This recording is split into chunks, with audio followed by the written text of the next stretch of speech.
What is the difference between a supernova and Anthony Edwards? Another turnover for Utah. Edwards gets it back and threw it down and one. I'll answer it for you. There isn't any. They are both considered star killers. You can see it for yourself. A 39-22 advantage on the glass for the Wolves. Edwards.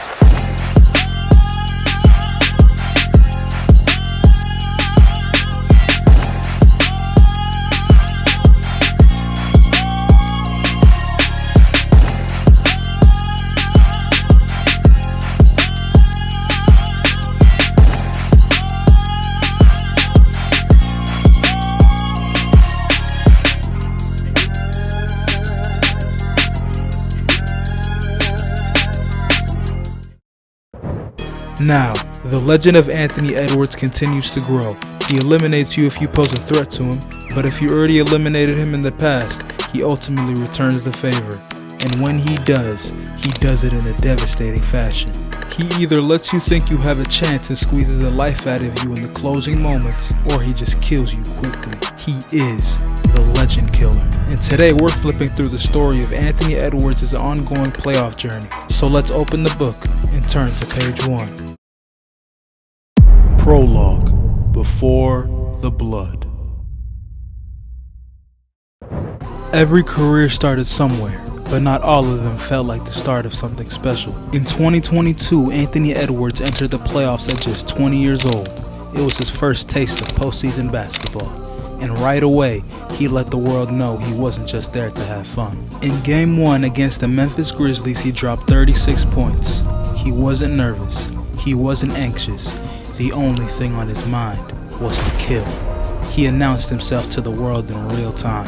And because of this performance, the Timberwolves stole that first game. But they couldn't keep that momentum throughout the series. They blew leads, made mistakes, and lost the series in 6 games. Anthony Edwards averaged 25 points, 4 rebounds, and 3 assists. He looked like every bit of what a young budding superstar should look like in this league. But he left that series knowing it wasn't enough. He had to become better, and the front office had similar thoughts about the team. During that offseason, Minnesota made a move that shifted the entire franchise. They traded for Rudy Gobert, giving up multiple players and picks to pair Anthony Edwards and Cat with an elite rim protector. It was risky, and it changed their identity overnight. A lot of people had things to say about it, but the only thing that mattered was what happened on the court. Just as the dust was beginning to settle, the Timberwolves made another significant move. Midway through the 2022-23 season, they traded D'Angelo Russell to the Lakers in a 3-team deal that brought back Mike Conley and Nickeil Alexander-Walker. The hope was to create stability, chemistry, and implement a veteran point guard who can make things right. But as the playoffs approached, disaster struck. Naz Reid broke his wrist, and Jaden McDaniels fractured his hand punching a wall during the final game of the season. Just like that, 2 of their most impactful rotation players were gone heading into the postseason. Still, the Wolves fought. They clawed their way out of the play-in tournament and secured the 8th seed, setting up for a first-round matchup against the number 1 seed Denver Nuggets, a team that would go on to win it all. But Anthony Edwards didn't seem to care. After a disaster of a Game 1, he turned up the boosters and dropped 41 in Game 2. Even after falling into a 3-0 hole, he didn't back down. In Game 4, he carried Minnesota to an overtime win by dropping 34 points, 6 rebounds, and 5 assists. That valiant effort didn't seem to matter though. Denver closed the series in 5 games in a hard-fought battle that ended with a potential Anthony Edwards game winner clanking off the back of the rim. The series outcome was tough to swallow, but this was a stepping stone for Anthony Edwards. He averaged 31 points, 5 rebounds, and 5 assists for the series, while looking like the most dangerous player on the court. It wasn't enough to change the outcome, but it was enough to change him. He didn't win, but he knew what it took now. This wasn't his moment yet, but it was a stepping stone towards something special. This was before the blood.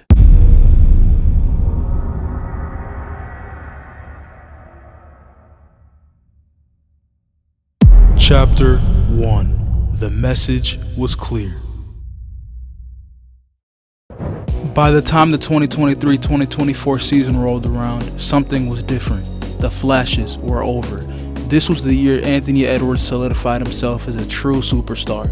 He wasn't just an all-star anymore, but he evolved into an all-NBA talent. With him leading the charge, the Timberwolves finished as the top 3 seed in the West, and this time, Anthony Edwards wasn't just participating in the playoffs, he was shaping them. But that shift started long before the postseason even began. Coming into the season, he made it clear, the chemistry had to be better.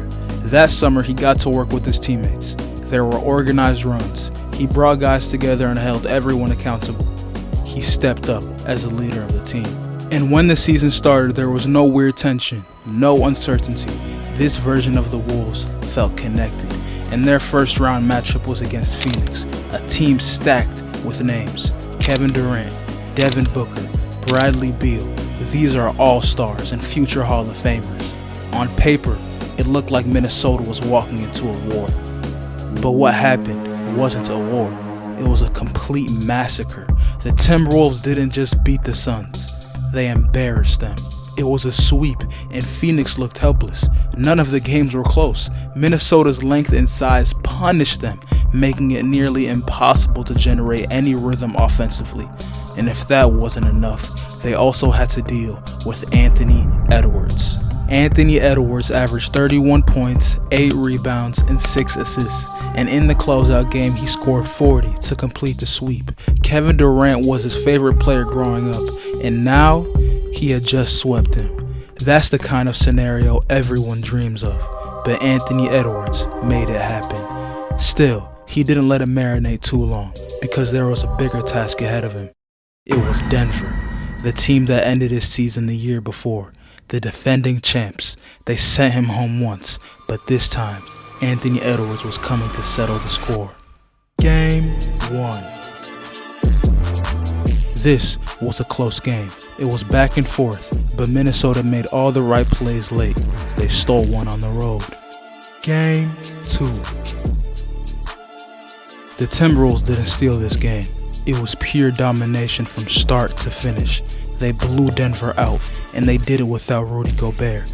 Denver looked rattled. Jokic looked human. And just like that, Minnesota took a commanding 2-0 series lead. Game 3. The Denver Nuggets looked like themselves again, and they bounced back to keep the series alive. It was an all-around team effort. No standout performances, but a win that gave Denver some momentum heading forward. Still, despite the loss, Minnesota held a 2-1 series lead. Game 4. Denver came out swinging in Game 4 and completely killed the momentum Minnesota had built in the first 2 games. The Nuggets tied the series at 2 apiece, and just like that, it became anybody's series. Game 5. Jokic received his MVP trophy that night, and he played like it. He demolished Rudy Gobert and delivered one of the greatest playoff performances you'll ever witness. He was special. That performance led the Nuggets to a win and gave them a commanding 3-2 series lead. At that point, most people thought Denver had them figured out, but that was far from the truth heading into the next game. Game 6. Minnesota was looking to win its first game at home, and they did, but this wasn't just any win. It was a blowout. It was a statement, a message to the Nuggets that Minnesota was here. They weren't going anywhere, and they were coming for Denver's neck. Game 7. This was on the road, in Denver, down 15 at halftime, down 20 in the third quarter. Every team that had been in this position before had never come back to win, but the Timberwolves did. Anthony Edwards didn't have a spectacular shooting game. He didn't need to, because he impacted the game. He gave 100% on defense. He made plays when it mattered, and one of those plays came in the final minutes. Mike Conley stole the ball from Jamal Murray and dribbled it out. He passed it to Naz Reid. Naz swung it to the corner. Anthony Edwards, catch, rise, splash. That 3 put them up 10. The score, 92-82 with a little over 3 minutes remaining. This was basically the dagger. Denver still had time, but with the way the game was going, there was no coming back from that. And just like that, this was the biggest comeback in a Game 7 in NBA history. They eliminated the defending champs in their house in historic fashion.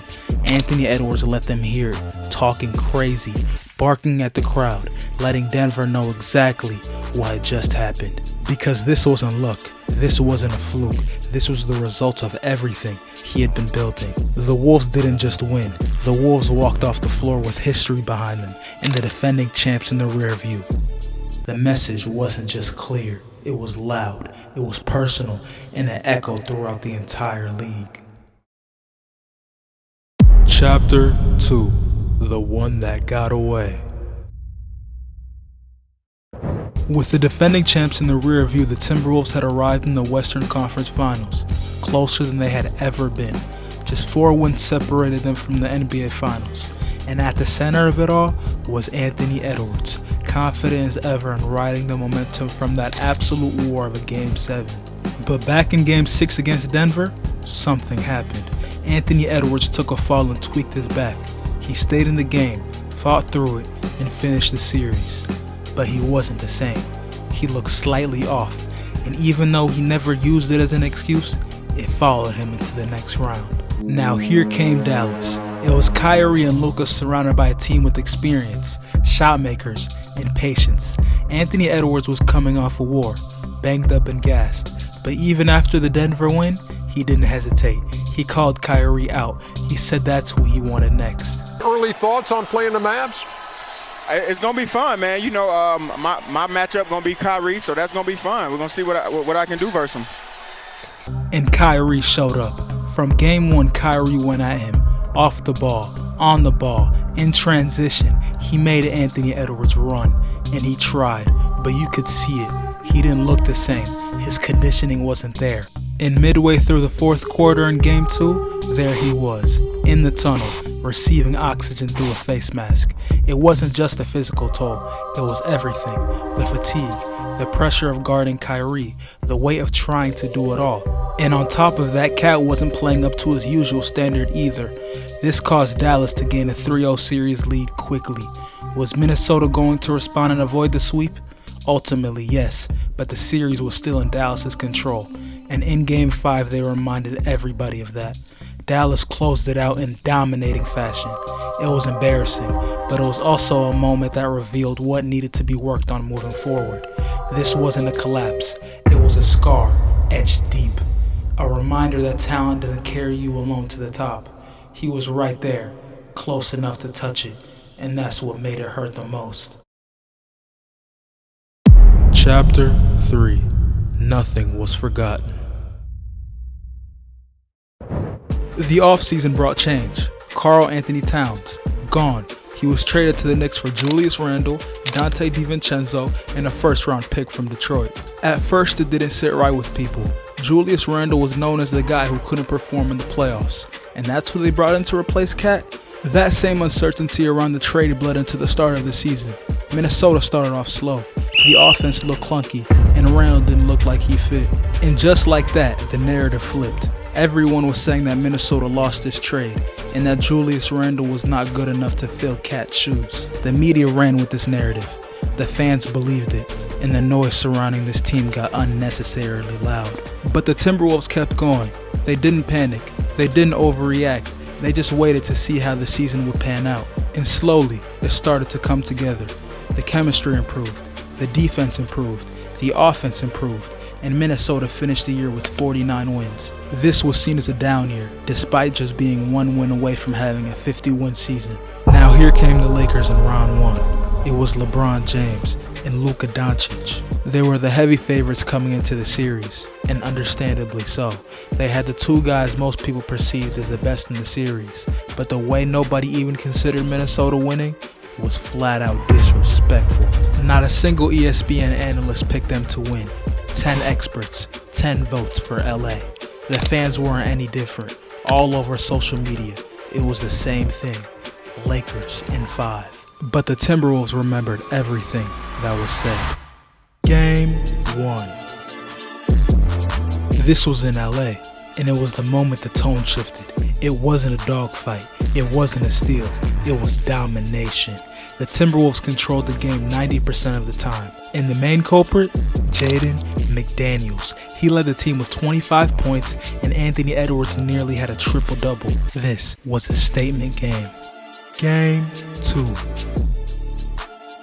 The Lakers responded. They had to. It was a must-win, and they played like it. Anthony Edwards and Julius Randle were solid, but LA held them off when things got close and pulled away in convincing fashion. They tied the series. Nothing more, nothing less. Game 3. Now, the series was in Minnesota, and the Wolves took over in clutch time. Jaden McDaniels had 30. Anthony Edwards had 29. Together they pushed Minnesota to a 2-1 series lead, and they weren't close to being done. Game 4. This was a battle, the kind of game that defines a series, and Anthony Edwards met the moment. He dropped 43 points to give the Timberwolves a stranglehold on the series. They now had a 3-1 series lead. LeBron and Luka were on the brink of elimination. How would they respond? Game 5. The series was back in LA. This time, Ant didn't shoot well. His jumper wasn't falling. The rhythm wasn't there. But he didn't force it. He trusted his teammates. He made the right plays. So with Anthony Edwards not being much of a factor offensively, who was going to step up for the Wolves? The answer? Rudy Gobert. Rudy Gobert had his best playoff game ever. He recorded 27 points and 24 rebounds, and it resulted in a win. The series was over. The Timberwolves beat the Lakers. They flipped the script.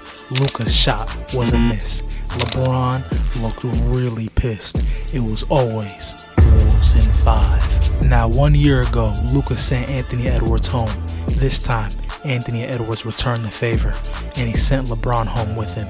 Minnesota didn't just win the series, they sent a message. Don't bet against Anthony Edwards, because if you do, he won't forget it.